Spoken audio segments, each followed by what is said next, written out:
Let's do this, the Cult of Hockey podcast by the faithful and for the faithful. I'm David Staples at the Edmonton Journal. And I'm here tonight with Bruce McCurdy, live from Las Vegas.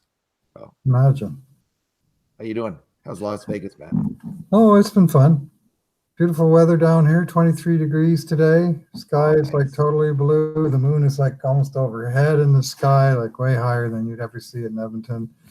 And just gorgeous in that respect. And we're ensconced in the 4,004 suite area resort and casino. Just a huge, huge building. It's like a cruise ship only on land, you know. And it's a different experience for me. Never been here before. Don't know that I'll be back, but it's fun to be here once.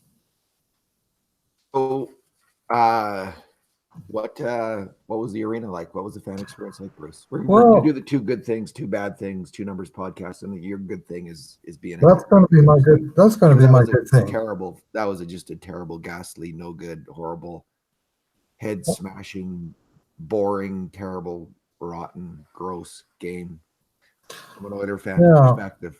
Yeah, they could have played better for our trip. But, the schedule is stacked against him a little bit. But I have to admit I got a little down during the third period. But the overall experience was great fun. First of all, Air Canada that sponsored the event and brought a bunch of people down that won contests or weaseled their way in, that got their foot in the door one way or another. And they treated us like gold. And gave us some swag, nice new orange Oilers jersey. I'm wearing that, courtesy of them. And who's the number? No number on it yet, and I'm not sure there will be. But I'm not necessarily even a huge fan of the orange, but I am a fan of free swag. So, anyways, we have had a fine time here in Vegas, but tonight.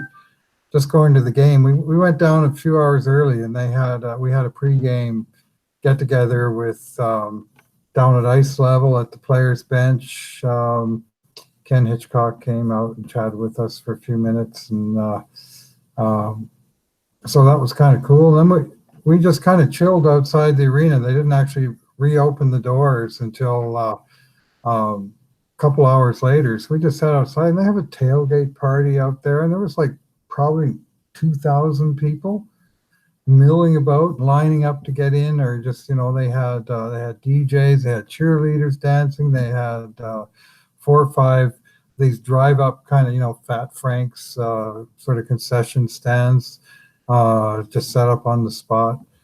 And of course, it's a lot easier to do a tailgate party in plus 23 than it is in minus 23. But maybe at such time as the Oilers ever get back in the playoffs, that might be a sort of thing that would be fun. And this is the fan experience in general. Like they go all in on the pregame show. The anthem singer is fantastic.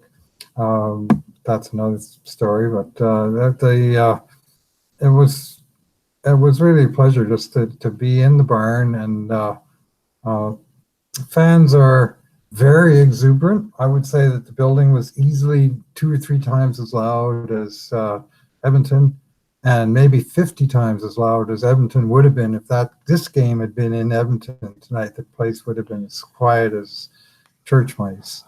Anyway, but they were loud. They're a little, not too wise in the ways of, standing up in front of other people and blocking the view and stuff. Like there's more of a kind of I guess, football atmosphere, but it was a lot of fun, and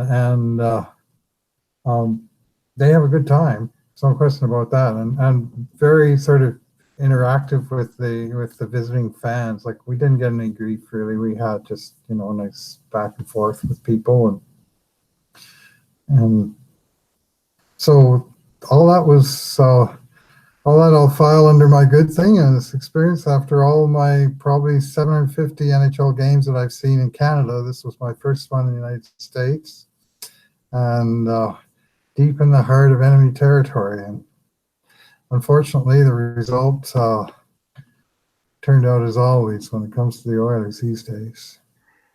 The first game I went to in the States, Bruce, was a World Hockey Association game in Oh, really? San Diego. Wow. Yes, about 1974. The Mariners, eh? Yeah, the Mariners. Andre Lacroix. I can't remember any of their players, honestly. Andre Lacroix, and there's my mandatory 70s sports reference. He was a dynamite scorer in the Yes, he was WHA. the Sam Gagner of his day. Yeah. Slow, but boy, could he make a pass. Yeah, he really could. My good thing, Bruce, is like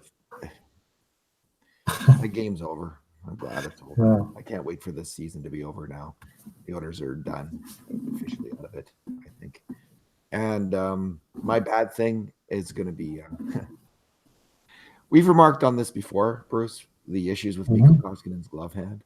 Yeah. But Vegas must have had a scouting report. They beat him 3 times glove hand. And once the Cody Eakin goal came charging down there and it was the only grade A shot of the 3. The other 2 were grade B shots that beat him glove hand. Eakin shot was grade A, but Koskinen didn't even have his hand up. Yeah. He wasn't even good to go. He was just, and then this is the most worrisome thing about Mikko Koskinen is this proclivity to let in crap goals on his glove hand. And wow, if he doesn't, what is he, 30? Yep. And he's still letting in goals like that. Yep. Oh God. Well, he the one, I mean, that one in the last minute of the first, that hurt. But like you say, at least it was a grade A shot. Then early in the second, Oilers tied up at 2-2, and you think maybe they got some life and they've kind of stabilized this game for a bit. And then I don't know who the guy was. He came down. It was a 3-on-2. I think McDavid maybe coughed the puck up, and he hustled back to take one guy out. But it was the guy shot from like top of the face-off circle, and Koskinen, I guess maybe he guessed he was going to pass because he pulled off the short side post, and bam, there should be no space there at all, short side, right in over the glove. Yeah, I had that was a killer goal. It really was. Even at 3-2, even at 3-2, it felt like ooh. And then another one 4-2 early in the third, and it was like, I think Koskinen was the guy who made the bad cross-ice pass that time. But, I mean, the shot was from well out. You just need to have a save there, man. Just need a save once in a while. Oh, God. So clearly, like, there's a new number 1 priority, Bruce, for the summer. Whatever else you want. They got to bring in a goalie to challenge Koskinen. Like, we've seen enough of this particular foible and enough iffy games. Like, he's had some good games, but man, they've got to bring someone. Now, maybe Shane Starrett, if he goes on a huge playoff run here, will really make a mark as someone who should challenge for an NHL job. But I don't know what they're going to do. But you know what? I'm worried big time about this whole thing, and I'm not. These are terrible goals against. These are ghastly goals against. It reminds me of the situation in Dallas about maybe 3 years ago when they had 2 giant Finns, each making about $4.5 or $5 million a year. Kerry Letterman and the big guy Antti Niemi from Montreal now. And they were both like big money goalies, and they had this huge goaltending budget, and they also had this huge goaltending problem because neither one of them was particularly reliable. It feels like the Oilers got sort of the first half of that tandem. They got a huge Finn with a $4.5 million contract that isn't overly reliable. He's had a lot of good games, but when he has a bad game, it stinks. Like this is the 3rd time in the last 10 games that he's let in 6 goals. And basically every other game it's been 2 or less. It's just, it's feast and famine with this guy. When he looks bad, it's not Jonas Gustafsson bad. Like he's not like he's not in the corner when they score a goal. There was one play like that tonight that was a full-fledged flopping fiasco, but he's close. He's close to being that ugly. Like when he plays bad, it's just so horrendous. It's just Oh God. I mean, Talbot, when he looked good or bad, it was kind of almost hard to tell the difference. He was playing the same style. He would just let them in when he was playing bad, which he did for 2 years in a row. And there wasn't much of a visual difference, though, other than they were just scoring on him. But with Koskinen, when he's good, he looks like a different goalie, and when he's bad, it's just like, oh God, can't make a save, buddy. You're just flopping around. Back-to-back nights for him too, and I think that really showed on the whole team tonight. Like, you're right. Without having seen the game last night, but knowing how important it was, the impression I got, and correct me if I'm wrong, is that the Oilers probably put in a pretty supreme effort last night, and there just wasn't a lot of gas. There wasn't a lot of gas in the tank tonight, and that was from the netminder right on out. So my bad thing. I'm going to step up one notch and go to the defenders. We had just great seats. Top row of the lower bowl, in the section directly behind the Oilers' defensive net. And we were just looking straight up the ice, just a beautiful view. And as an old goalie, I always love the seats behind the goalie anyway. But from that vantage point, I had the great opportunity to watch the Oilers' defensemen and their wonderful breakout passing for 2 of the 3 periods. And you know what? If they made a pass in this game, I frankly do not remember it.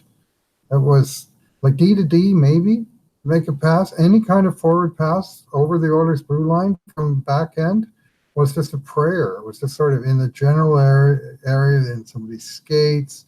It was an icing. It was picked off. And it was never, ever crisp.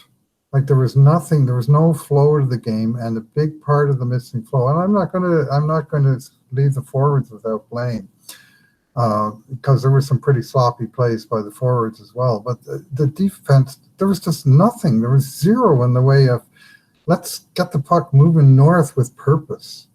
And until they solve that, I mean, that's as big a problem to me as any issue between the pipes, because it's a whole six-pack. I mean, the pair of Nurse and Russell in particular, all they can seem to do in their own end is ring a pass around the boards to the other team's defenseman on the blue line. They are just terrible together. Yeah, it's brutal.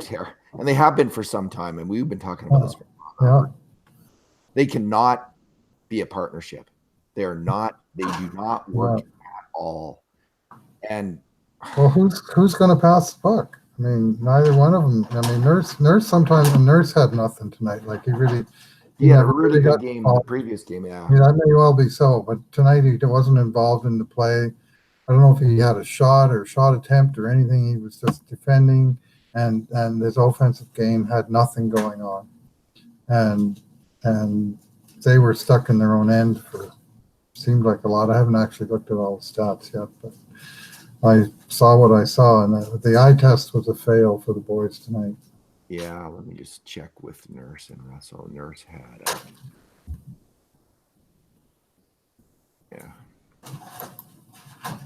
three major mistakes on scoring chances against them. Yeah. So that's plenty.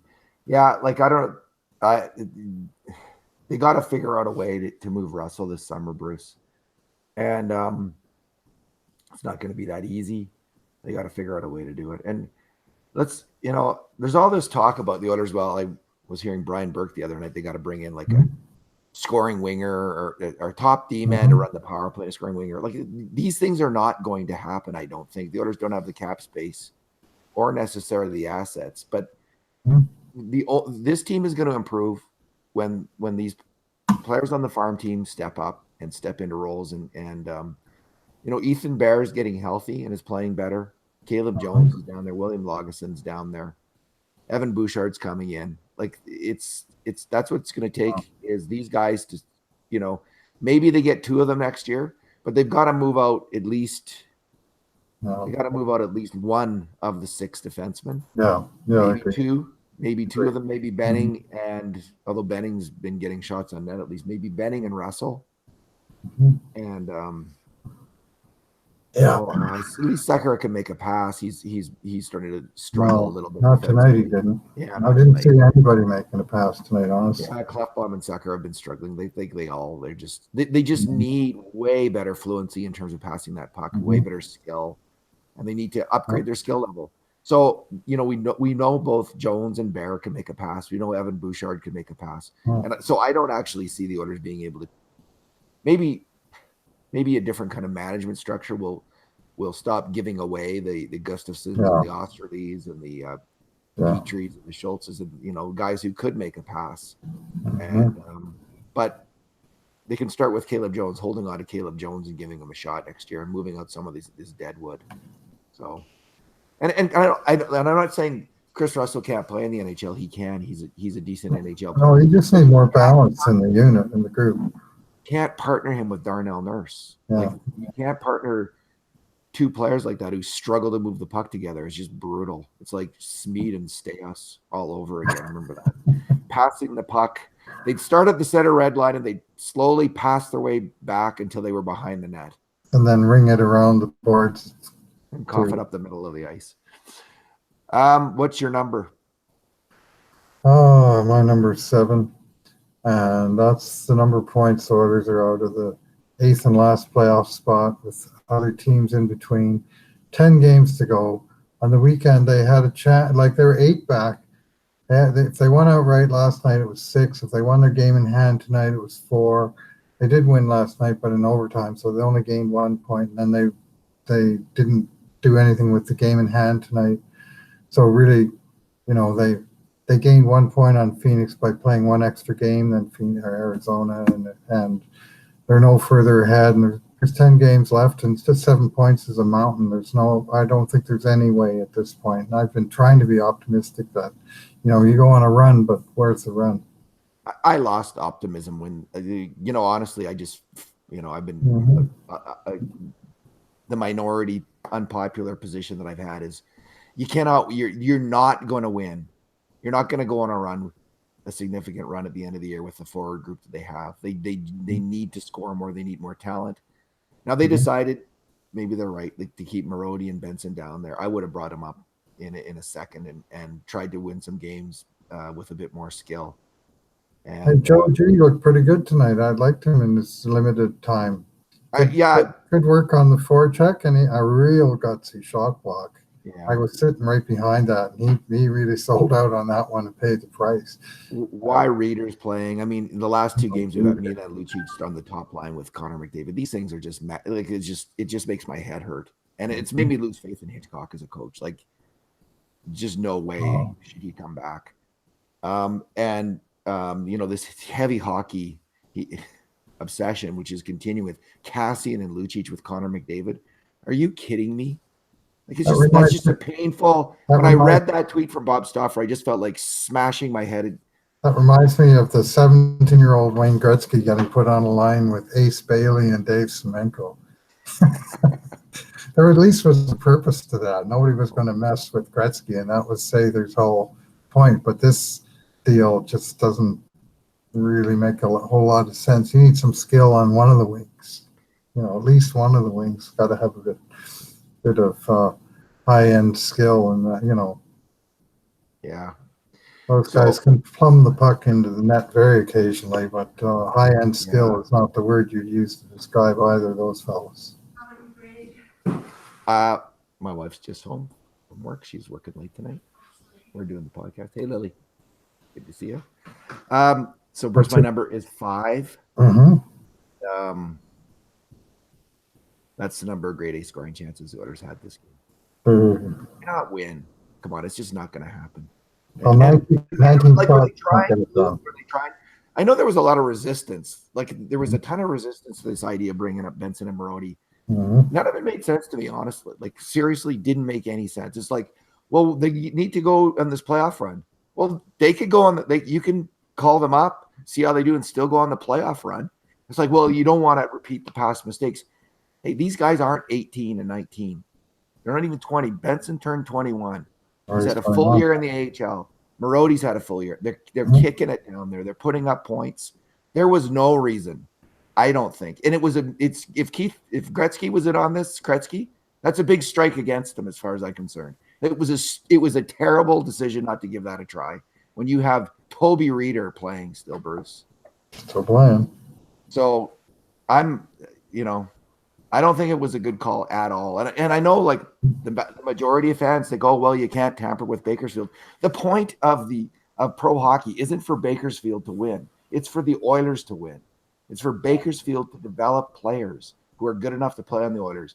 You are good enough to play on the Oilers once you dominate play in the AHL. Those guys were doing that. Well, they're starting to do it for sure. They're 3-4 in the AHL in rookie scoring. Your two guys there. And Benson, in fact, is only 1 point behind the league leader because there's two guys at 56. He's at 55. He's in the top 20 of AHL scorers now, Tyler Benson. Like, he's really coming on. And, I mean, this full season down there, for all that some people are chomping at the bit to get him up here, I think that the full season down there is going to stand him in good stead, as the old saying goes. And I think he'll be ready. I'm hoping he'll be ready right from the start of next year. He'll have his 1 year, and now he's ready to, he's done his apprenticeship. There's nothing magical about this full season thing. Like I agree, like 45 games, that was really good, but better that than what they did with Jesse Puljujärvi and the yo-yo and the bungee or whatever they had him on. Puljujärvi was 18. Benson's not 18. Okay, like most forwards make it in the NHL. They're not in the AHL for 2 years, maybe one. That's plenty. And I don't know. I just think the people are a little bit superstitious, and they've been burned by the Oilers development model, which is admittedly horrible. But this isn't that. It was time to give these guys a chance, and I think they blew an opportunity to maybe get something more out of this season. Probably not, but even call them up for 5 games. Would it really kill them? Would it really kill? Benson would see what the NHL is like. He'd be thrilled to death to be in the NHL. He'd get a taste of it. He'd see where he needs to improve his game, and maybe, just maybe, he would have helped the team win. So I'm sticking with my argument, and it's okay. I'm getting firmer on it, Bruce. I'm bullish. I'm bullish on the player. Yes, and I'm delighted to see him improving. I mean, he had 4 points last night. He's just getting more and more. He's scoring more confidence, getting more goals. Like, for a long time, he had like a very tiny number of goals and a lot of assists. Well, he's up to 13 goals now, which isn't terrific, but I'm sure if he did splits for the first half of the season to the second half, he's probably had 3/4 of his goals in the second half of the season, and he's still piling in the assists left and right. All right. Hey, let's leave it there, Bruce. You're in Vegas, so I'm not going to take one more second of your time. So I am. It's fun, yeah, but I might as well have a first-time report from a road game. We don't get to do this every day, so it's kind of fun to do it. I hope the quality of the mic is good enough. I'm just using sort of my remote computer. I think the picture's okay. I mean, given what the picture is of. Yeah, you look good, man. You got the sweater on. Your hair is nicely coiffed. All right. You got the Vegas look. I haven't pulled it out yet, eh? And I don't want to talk. If we want to avoid me doing that, do not bring up the goalie interference play, and we'll just let that slide. And we will just thank everyone for listening. I think it slid. I think it was going in before Koskinen got hit. And I can't say for sure, but maybe I'm just a little down on Koskinen tonight. Okay, Bruce, thanks for talking. Thanks for listening, everyone. And in the meantime, and in between times, this has been another edition of the Cult of Hockey podcast. And Bruce, just let me say, it was great to have you back. I had to do the podcast alone last night, and I'm just terrible on my own. That's tough, isn't it? It's way more easy and fun to have a conversation than to do the monologue. So you just feel like you're talking. I'm happy to chip in tonight, even from long distance. What the hell? Thanks again. Yeah. Good night, everyone.